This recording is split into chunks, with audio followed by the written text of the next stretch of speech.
misericórdia, Senhor, nós queremos, Pai, agradecer-te, Deus.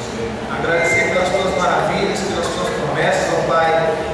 Podemos, Deus, ter a oportunidade, mais uma oportunidade, de juntos celebrarmos ao Senhor, Pai.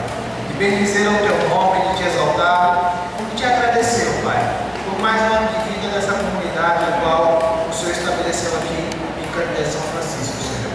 O Senhor continue derramando, Senhor, a sua graça, as suas misericórdias, e que neste culto, nessa noite, Senhor, possamos, Deus, estar com os corações abertos, ó Pai, para ouvir, Senhor, receber a tua palavra, e termos também a coragem, Senhor, de vivê-la, Senhor, conforme a tua vontade, Pai.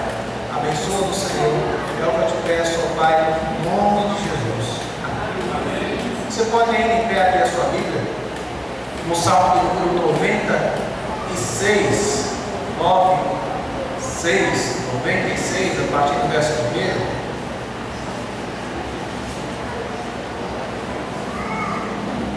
Fala de adoração ao Senhor em santidade, no nome de Jesus.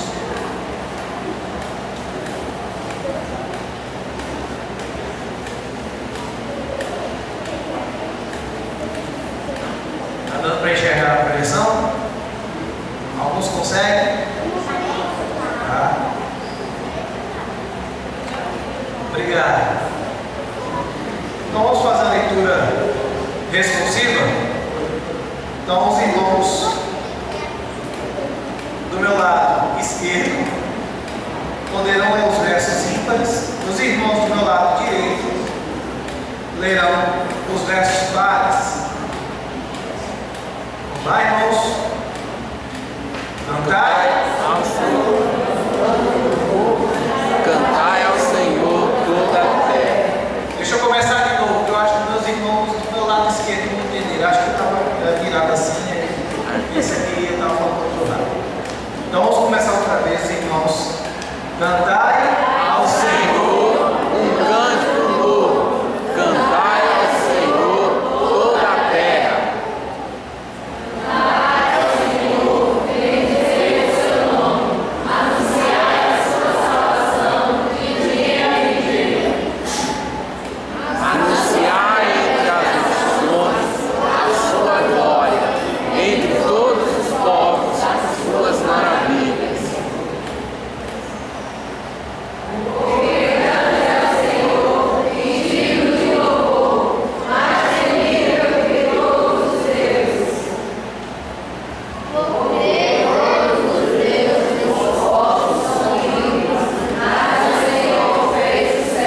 Todos juntos o versículo 6.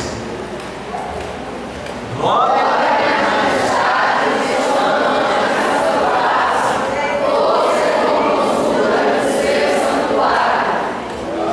Glória a Deus.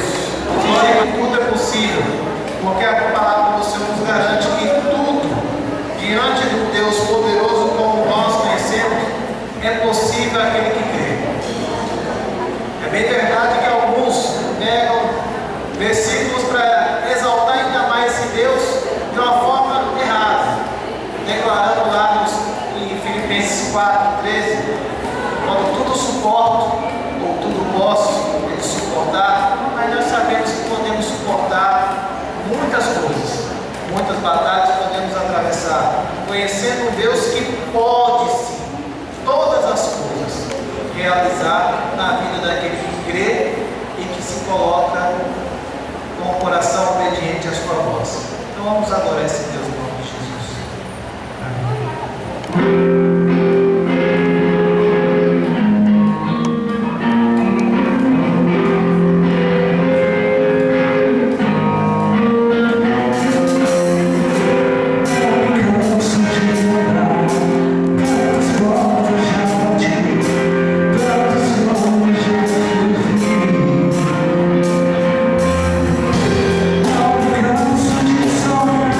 Se apenas tocar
nossos dízimos, nossas ofertas, as nossas vidas também ao Senhor em nome de Jesus, para que o homem pudesse ter a oportunidade de ter vida.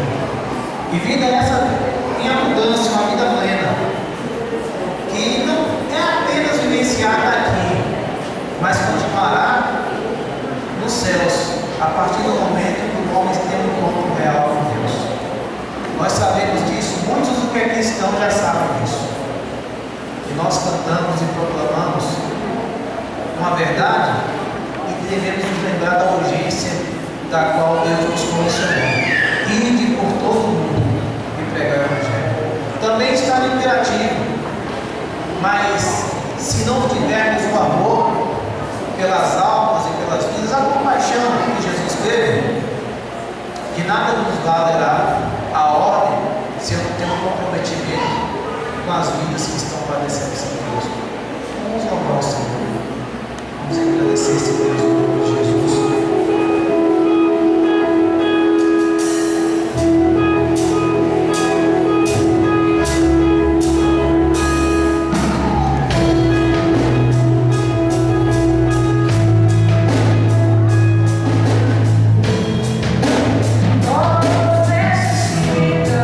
Necesito de nada.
Queridos irmãos, boa noite, Deus abençoe a todos vocês. Ontem nós compartilhamos aqui os desafios do nosso ministério aqui em Recife, os desafios da Missão Batista Cristolândia, o projeto da Junta de Missões Nacionais da nossa Convenção Batista Brasileira. E ontem Lídia compartilhou um pouco da nossa rotina, do nosso dia a dia, o que fazemos, como acontece o nosso trabalho. E nós falamos também dos grandes desafios e das necessidades de manutenção desse ministério. A obra missionária exige essa dedicação, exige esse envolvimento, exige essa participação dinâmica das nossas igrejas. E ontem nós falamos sobre o PAN. PAN significa Parceiros na Ação Missionária. E distribuímos com os irmãos este carneiro. Então, se você pegou este carneiro e não entregou aquela parte destacada, eu vou pedir que você faça isso até o fim do curso, tá bem? Se você pegou, mas por uma razão ou por outra não preencheu e não pretende preencher, então você devolve esse texto, porque eu posso passar para uma outra pessoa. Uma outra igreja, talvez outra pessoa queira ser o nosso parceiro na ação missionária ali na Missão Batista Cristolândia. E se você não pegou esse carneiro, não sabe do que se trata, não estava aqui ontem, é muito simples. A Cristolândia é um projeto muito caro mesmo. E os irmãos das igrejas batistas, das nossas igrejas, participam dando uma contribuição com o valor a partir de R$20, uma contribuição mensal. 20, 30 ou sei lá quanto, de acordo com a possibilidade, de acordo com aquilo que Deus coloca em suas mãos. E você pode levar esse carneiro para casa e através desse carneiro você dá a sua contribuição mensal. É muito simples. Passe qualquer casa lotérica, qualquer banco, qualquer rede bancária e deixe a sua oferta que vai diretamente para a manutenção da Cristolândia em Recife. Hoje nós temos 7 missões Cristolândia no Brasil, São Paulo, Rio, Recife, Belo Horizonte, Salvador, Brasília e Vitória no Espírito Santo. Então, estas 7 missões trabalham todos os dias para tirar pessoas das ruas ou usuários de drogas de uma vida debaixo das normas. E você pode participar desse ministério. Se você ainda não é um parceiro através do PAN, pode pegar hoje um desses carnês, preenche aquela parte da frente, destaque, entrega para a gente e pode levar o seu carnê para casa, pode contribuir a partir de amanhã. Assim você está dando a sua oferta missionária mensal para a manutenção desse projeto. Quero convidá-lo para que você abra a Bíblia comigo no texto de João, capítulo 9. Esse texto de João, capítulo 9, traz mais um registro de uma cura, de um milagre.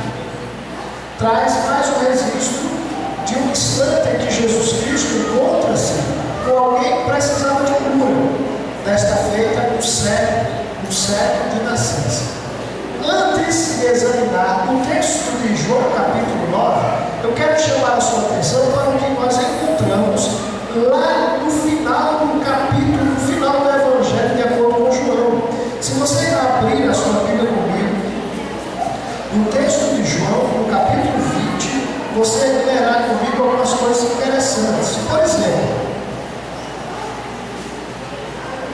João capítulo 20, versículo 30 e 31, nós lemos: Jesus fez na presença dos seus discípulos muitos outros sinais que não estão escritos neste livro. Estes, porém, estes que foram registrados, que foram escritos para que creiais que Jesus é o Cristo, o Filho de Deus, e para que crendo tenhas vida em seu nome. O que é que nós lemos no final do Evangelho de acordo com João? Jesus fez muitos milagres.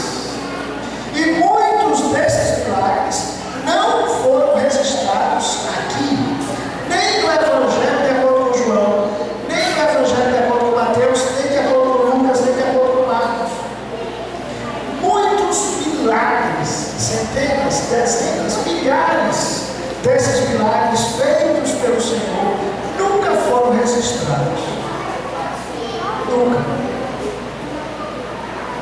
Só saberemos deles na eternidade. Mas veja o que é que João diz no capítulo 20, versículos 30 e 31. Estes que foram aqui registrados, preste atenção, estes que foram aqui selecionados e registrados, foram cuidadosamente selecionados para que você, lendo os milagres, creia através do registro destes milagres. Jesus fez muita coisa, curou muita gente. Ele não só ressuscitou o filho da viúva de Naim, ele não só ressuscitou Lázaro, ele não só ressuscitou a filha de Jairo. Nós só temos esses 3 registros de ressurreições feitas pelo Senhor. Só no Novo Testamento. Mas sem dúvida, irmãos, ele ressuscitou muito mais gente. Muito mais. Ele curou muito mais. Ele fez muitos outros milagres que não estão registrados aqui. Mas diz o evangelista João, estes foram selecionados. Mas esses que você está lendo no Evangelho de acordo com João foram selecionados, foram registrados para quê? Lendo, você crê. E o melhor, crendo, você tem o quê? O que é que diz João capítulo 20, versículo 31? Para que crendo você tenha vida. Está aqui no texto. E para que crendo tenhas vida. Então, qual é o fim último do milagre? O fim último do milagre, além de produzir a glória do nome do Senhor, é produzir vida. Vida naquele que crê. Não no milagre necessariamente. Vida naquele que crê no autor do milagre. Naquele que fez o milagre. A intenção do milagre não é produzir um frenesi, não é produzir uma espécie de promoção pessoal do milagre. O fim último do milagre é produzir a glória de Deus e a vida no coração daquele que crê no autor do milagre. Volte para João capítulo 9, vamos lá? Por que eu estou compartilhando isso com vocês hoje? Porque eu tenho 2 reações diante desta onda de milagres da igreja na TV. Essa igreja televisiva, essa igreja eletrônica, a igreja que promove o milagre como se isso fosse algo corriqueiro, não é? A primeira reação que eu tenho é uma reação de perplexidade. Como é que fazem isso? Como é que promovem isso? E a segunda reação que eu tenho é de raiva. Eu fico aborrecido. Porque pegaram as narrativas dos milagres de Jesus e distorceram, bagunçaram tudo e complicaram tudo. E o pior é que as nossas ovelhas estão sendo enganadas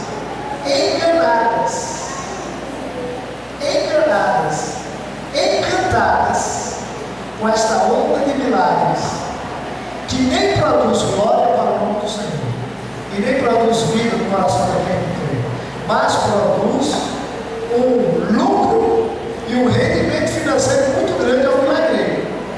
Isso me preocupa. E esta onda que a gente assiste crescer hoje no Brasil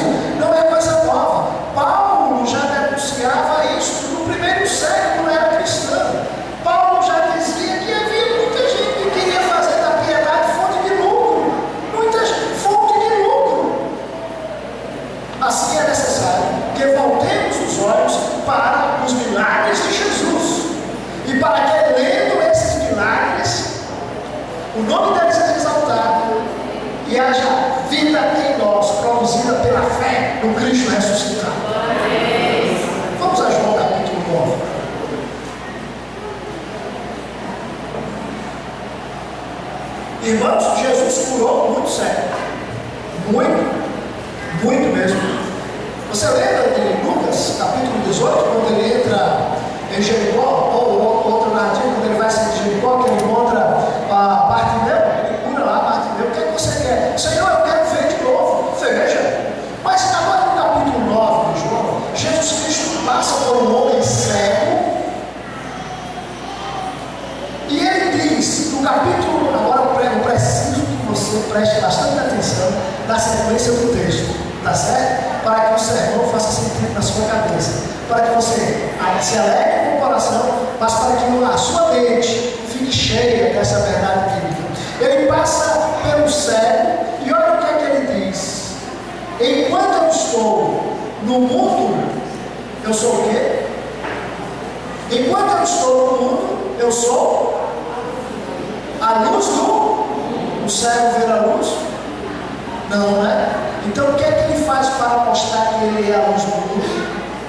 Ele cospe no chão, faz com a sua saliva e a areia, faz uma espécie de lama de lodo, chega assim no olho do cego, esfrega lá e diz: olha, você vai lá no tanque de Siloé. Significa o enviado. Ele foi, lavou-se e voltou. Agora eu quero compartilhar com você o resultado desse milagre. A coisa não termina aí. Lembre-se que no versículo 5 Jesus diz: enquanto eu estou no mundo, eu sou o quê? A intenção de Jesus ao curar o cego era fazer com que ele enxergasse a luz do mundo, e não apenas a luz do dia. A intenção de Jesus, quando ele curou aquele homem, não era somente que ele enxergasse as coisas ao redor, mas enxergasse o próprio Filho de Deus. E este é um processo demorado, lento, assim como é lento e demorado o processo da nossa conversão. Quantas pessoas recebem uma palavra evangelizadora, recebem um folheto, ouvem um programa no rádio ou na TV, ou vêm à igreja uma vez ou outra, e o tempo vai passando, e aquela pessoa vai se convertendo aos poucos e devagar. Outras convertem-se rapidamente, é exemplo do apóstolo Paulo no caminho para Damasco. Mas outras pessoas são mais lentas, mais demoradas, e o processo de conversão é um processo lento. Este homem que era cego, estava nas trevas, precisava enxergar a luz, e isso levou algum tempo para que este milagre acontecesse. Vamos ver? Então agora ele volta no tanque de Siloé e volta enxergando. Aí então, versículo 8, os vizinhos e aqueles que antes o tinham visto, quando ele era mendigo, perguntavam assim: não é ele aquele homem que ficava sentado pedindo esmolas? Uns diziam: é ele. Outros diziam: não, é muito parecido com ele. Mas ele dizia: não, sou eu, é eu mesmo. Aí então começaram a perguntar: como foi que se abriram os teus olhos? O que é que ele diz agora no versículo de número 11? Você está vendo aqui? Versículo 11: o homem chamado Jesus. Para ele que estava no início e processo de conversão, Jesus não era mais que um homem, uma pessoa comum, um sujeito comum. E não é isso que os nossos amigos pensam de Jesus? E não é isso que as pessoas pensam de Jesus? Há uma bela canção de um tempo em que música evangélica no Brasil não era sinônimo de ganhar dinheiro nem de ser famoso. Uma música que diz assim: muito embora só Jesus exista, nem todos sabem ver como é. Filósofo, poeta ou comunista, ou mesmo rico que já se disse até. Mas Jesus é bem mais importante quando se sabe do seu grande amor. E é preciso hoje esse canto: Jesus, Filho de Deus, o Salvador. Hoje eu ouço essas músicas que as pessoas cantam sobre Jesus. Eu fico besta, eu fico bobo, eu fico com raiva. Algumas cantoras com aquela voz guiada ficam cantando e falando de Jesus como se Jesus fosse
deixe alguém em pé.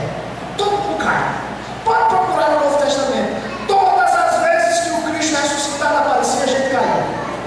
Olha, a coisa é tão séria, que Paulo caiu no cavalo, caiu no cavalo. Que no capítulo 5 do Apocalipse, quando se dá a intronização de Jesus, quando Jesus é apresentado na narrativa, no capítulo 5 do Apocalipse, olha, os anjos, os anciãos, os 24 seres viventes, sei lá o que mais, tudo que há no céu, na terra, debaixo da terra, tudo se prostra perante Jesus de Nazaré. Tudo, a natureza, a obra criada, os anjos, os demônios, os homens, os pecadores, os céus e a terra, tudo se prostra perante Jesus. Glória a Deus. Tudo. E aí a gente fica ouvindo uma música de consumo produzida hoje no Brasil, que fala de Jesus como se Jesus fosse um namoradinho, rapaz. Um gatinho.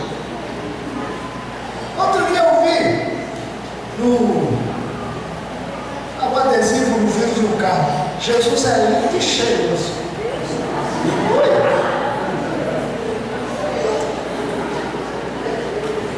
Onde é que a gente vai?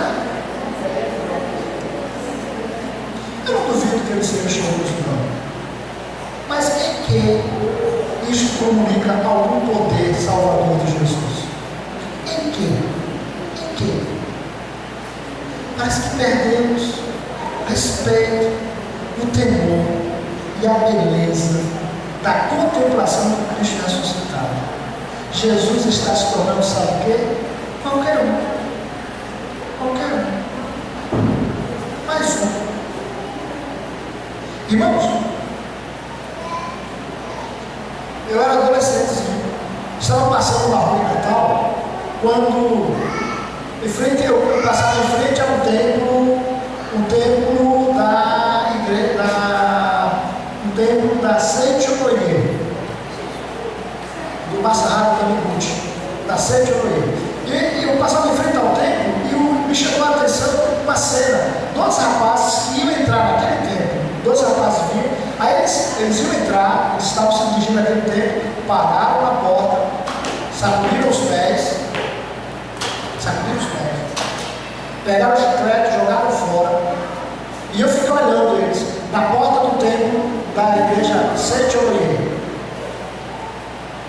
E aí fizeram aquela reverência na porta e entraram.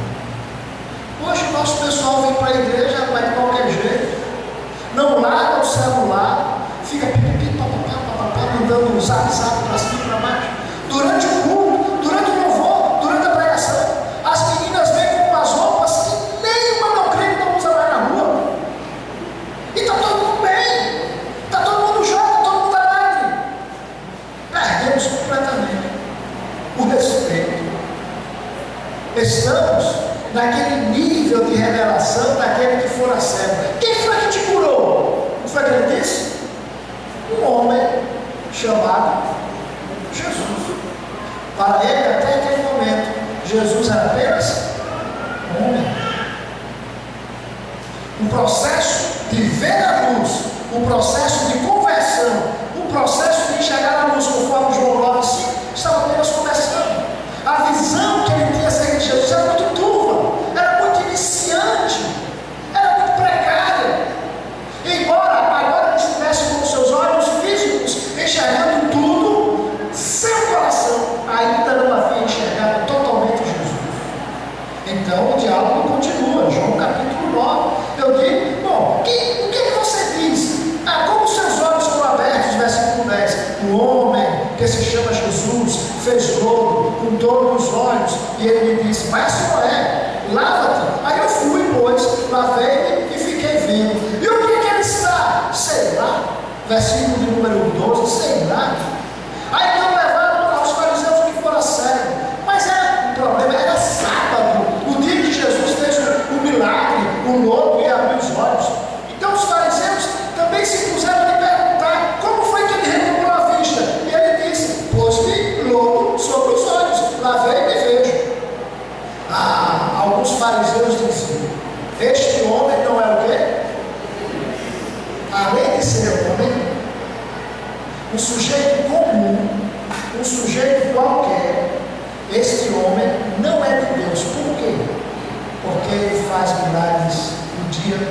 e sábado.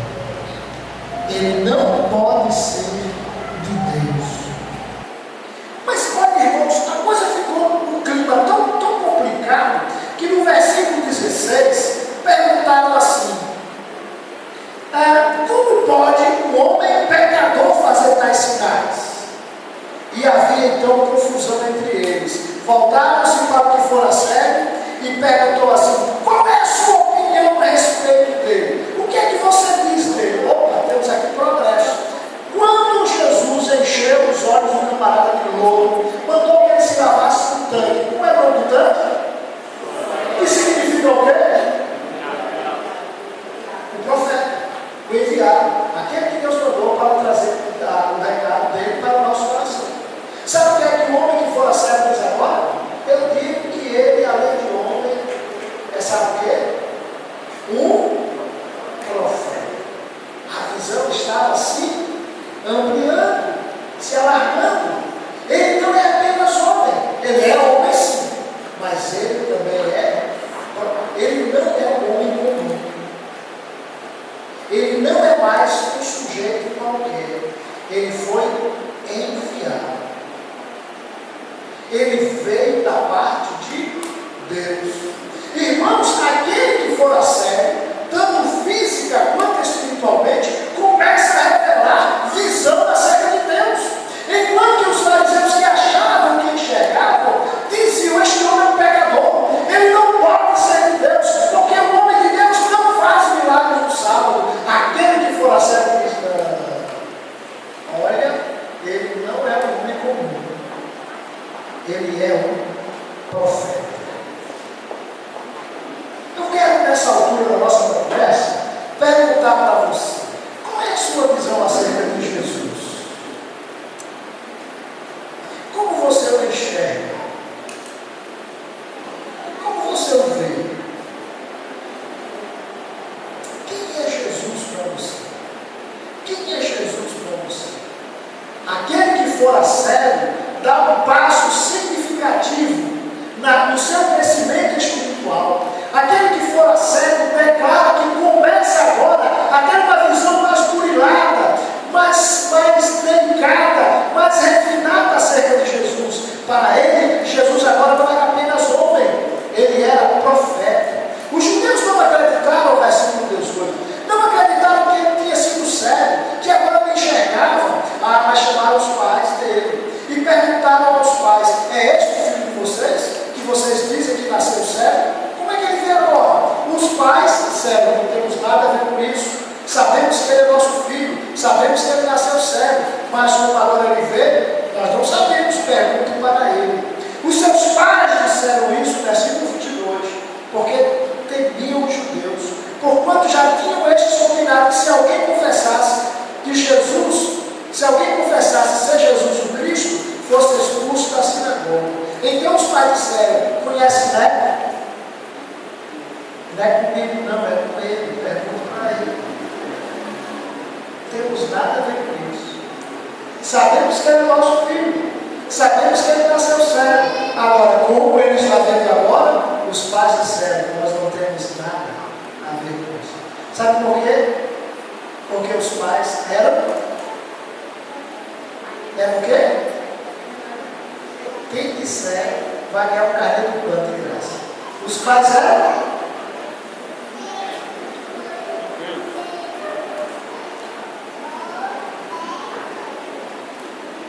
capítulo 9, versículo 5, Jesus disse: enquanto eu estou no mundo, eu sou a luz do mundo.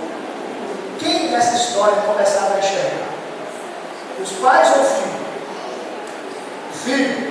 Por que os pais disseram? Nós não sabemos como é que eles estão enxergando. Perguntem para ele. Porque os pais daquele rapaz eram cegos. Não sabiam dizer nada acerca de Jesus. Não sabiam falar de Jesus. Não sabiam dizer quem era Jesus. Eles eram cegos espirituais. Cegos. Há muito cego dentro da igreja. Há muito cego que não sabe dizer quem é Jesus. Não sabe falar de Jesus.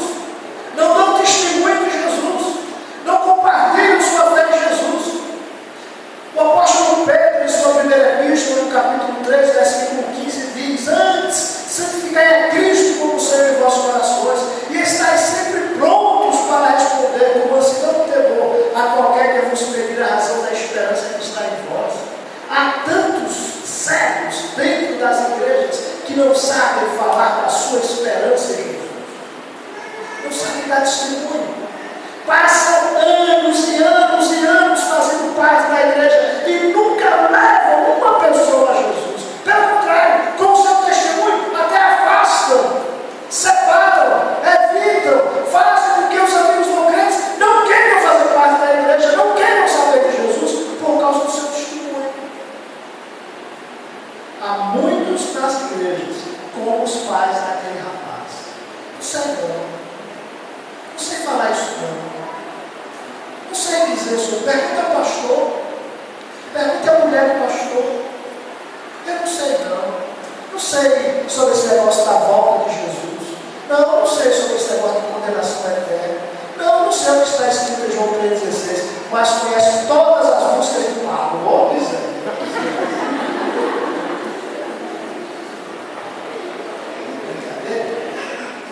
Vocês acham engraçado, né?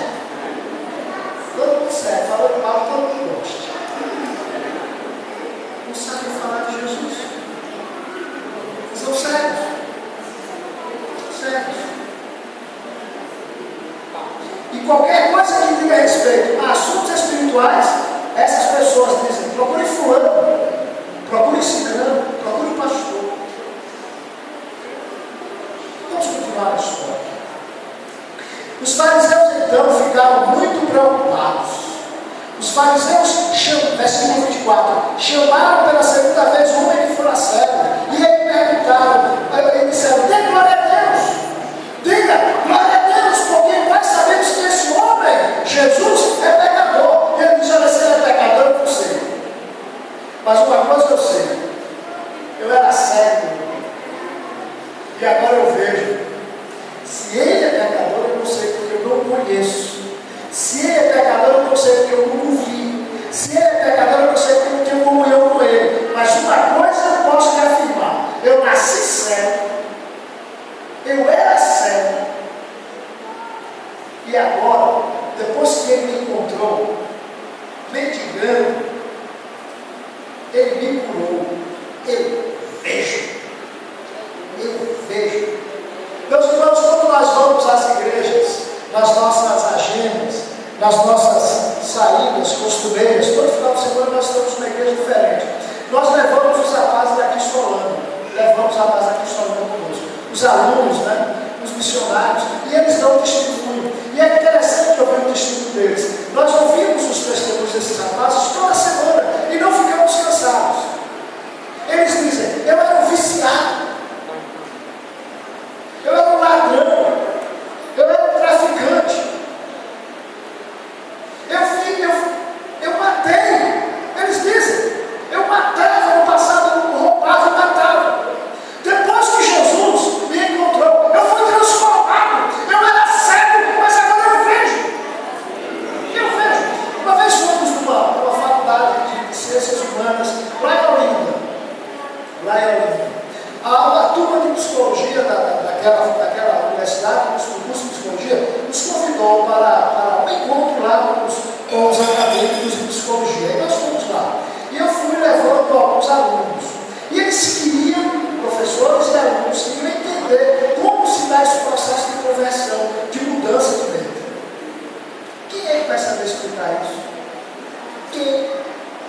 O Espírito sobe onde quer.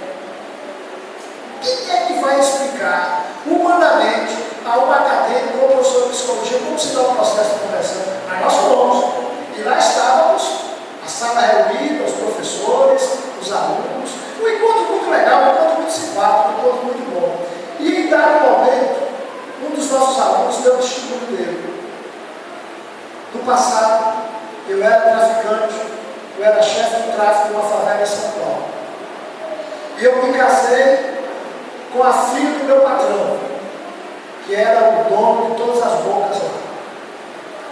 Eu comecei a desconfiar que a minha mulher estava me traindo com o meu irmão. Então, eu preparei uma armadilha, disse para o meu irmão que naquela noite eu ia fazer um assalto a um carro forte e pedi que ele ficasse cuidando da distribuição da droga lá em casa. Horas depois eu voltei e encontrei o meu irmão com a minha mulher na cama. E então eu peguei a pistola Dei 2 tiros do meu irmão, 2 tiros da minha mulher. E o meu irmão foi se arrastando, então eu cheguei perto dele, coloquei a arma na cabeça dele. E quando eu ia disparar o terceiro tiro para matá-lo, o meu irmão disse: pelo amor de Deus, não faça isso. Aí eu não fiz, fugi, fui embora. Fui expulso daquele lugar, depois fui preso por homicídio, por roubo seguido de morte, que se chama latrocínio. Cumpri 8 anos de prisão, 8 anos de pena na penitenciária. Depois saí, fui para a Cracolândia, me tornei usuário comum de crack. Quando eu estava na lama, comendo um lixo, ficava na porta do Habib's, na porta do McDonald's, esperando que as pessoas deixassem alguma coisa na mesa para eu comer. Ali a Cristolândia me encontrou e me levou a Jesus. E eu fui transformado, hoje eu sou missionário. Você pode aplaudir o Senhor Jesus?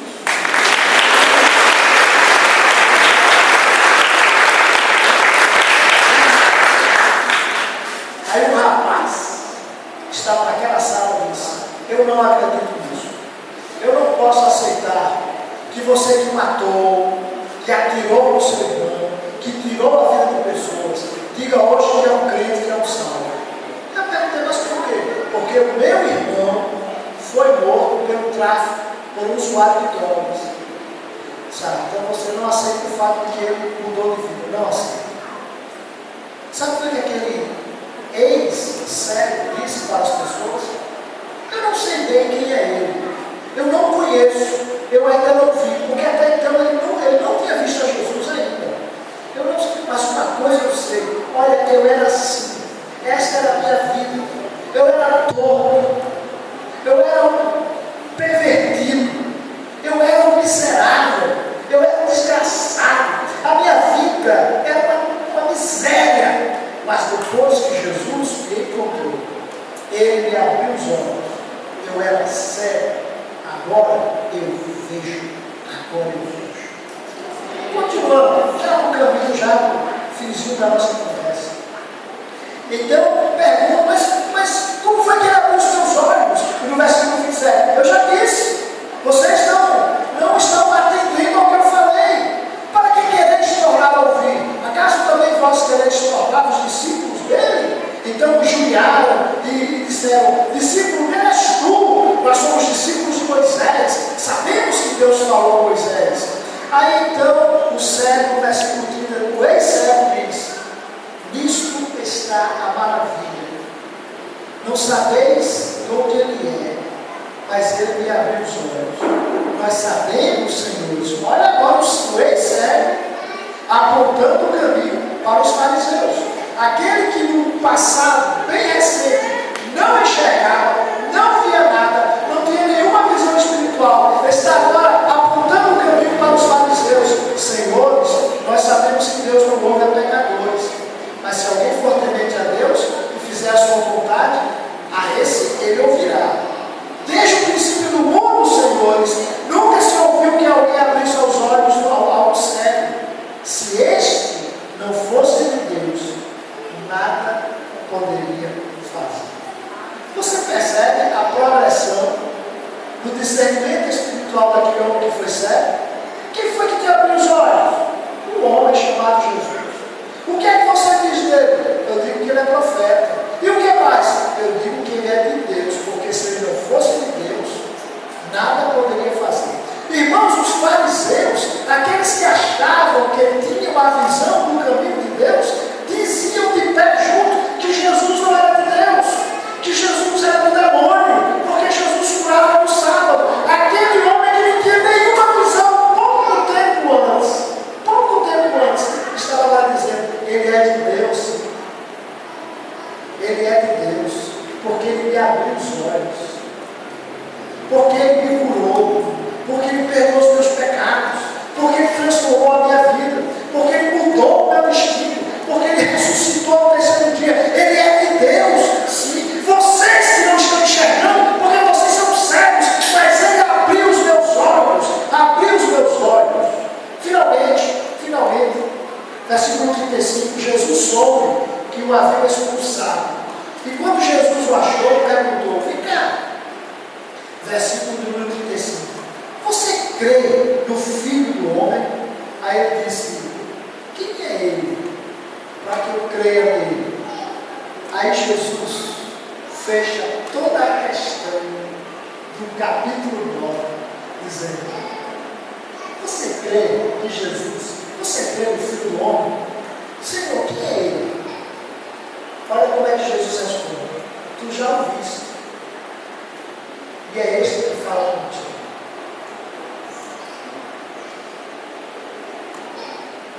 Você já ouviu?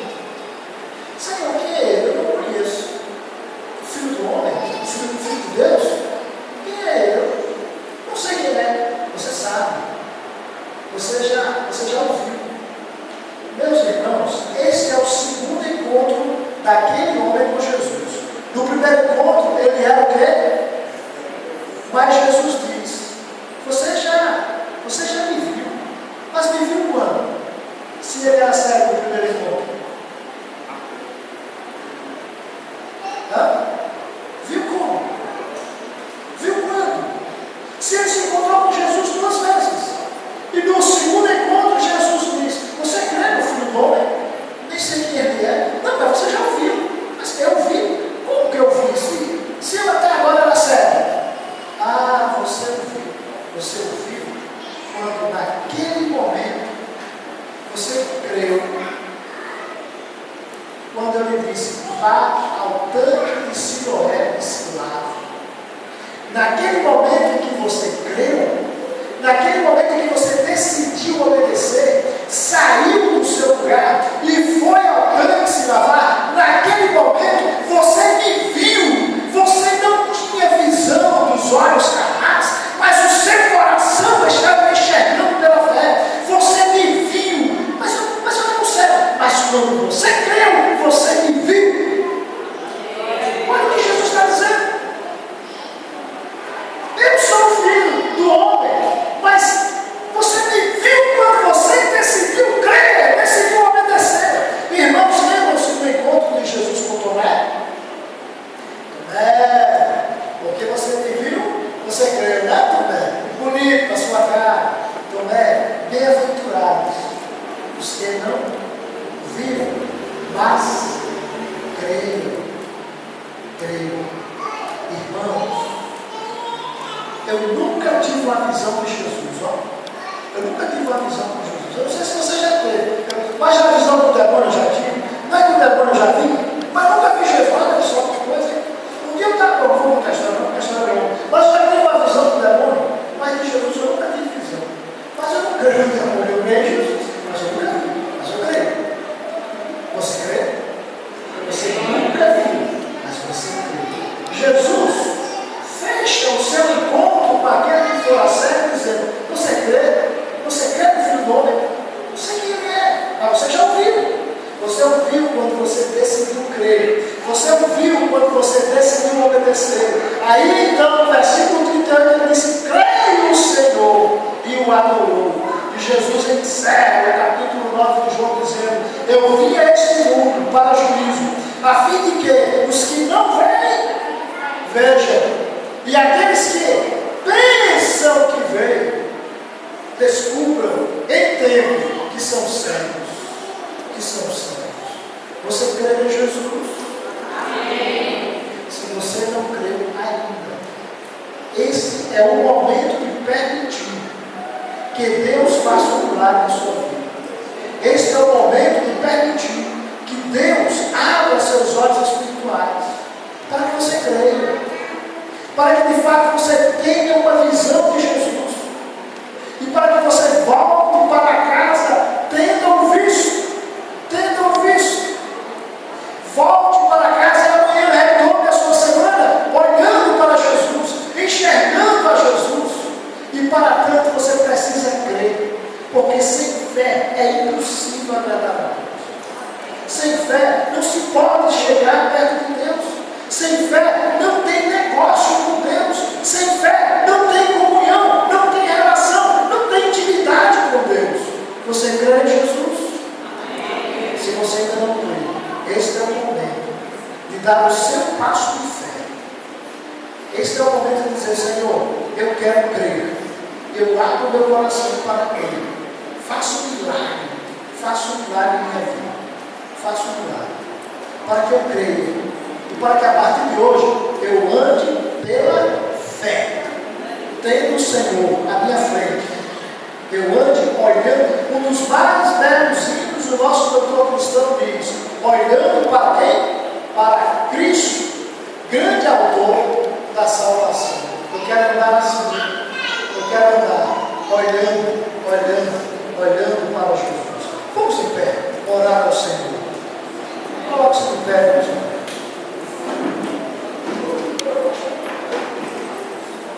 Senhor nosso, que esta palavra encontre lugar em nossos corações. Que esta palavra, Senhor, encontre lugar em nossas vidas e produza vida em nós. Ó Deus, se há alguém aqui nesta noite que ainda não tem esta fé, não tem esta disposição para crer, não tem esta vontade de crer, em nome de Jesus, faça esse milagre, para que haja salvação, alegria nos céus, para que haja vida, para que o teu nome seja exaltado, para que o milagre que aconteceu em João capítulo 9 aconteça ainda hoje em nossa igreja, Senhor. Em nome de Jesus. Amém. Amém. Eu agora me alegro em sua. Ó, tão sério, perdido, longe do mundo, Senhor. Alguém aqui que ainda não entregou sua vida a Jesus e que aproveitar esta noite, aproveitar esse momento, dizendo, eu creio, eu quero ver Jesus pela fé, e eu abro meu coração para Ele. Alguém deseja entregar sua vida a Jesus nesta noite? Onde você estiver, levanta a sua mão e diz assim, olha, eu estou entregando minha vida a Jesus. Eu quero entregar minha vida a Jesus. Alguém deseja, pela fé, tomar essa decisão neste momento? Em nome de Jesus. Tem um sinalzinho assim, olha, eu estou aqui, eu estou entregando minha vida a Jesus. Alguém quer fazer isso? Nós não insistimos mais que isso, mas esperamos que você reflita no que escutou hoje. Pense no que você ouviu. Considere e abra o seu coração para Jesus o mais rápido possível, enquanto você tem tempo. Não deixe isso para amanhã. Não deixe isso para amanhã. Amanhã, diz outro hino que cantamos, pode ser muito tarde. Deus o abençoe, em nome do Senhor Jesus. Amém.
Ao conselho eu andei perdido da lei, longe,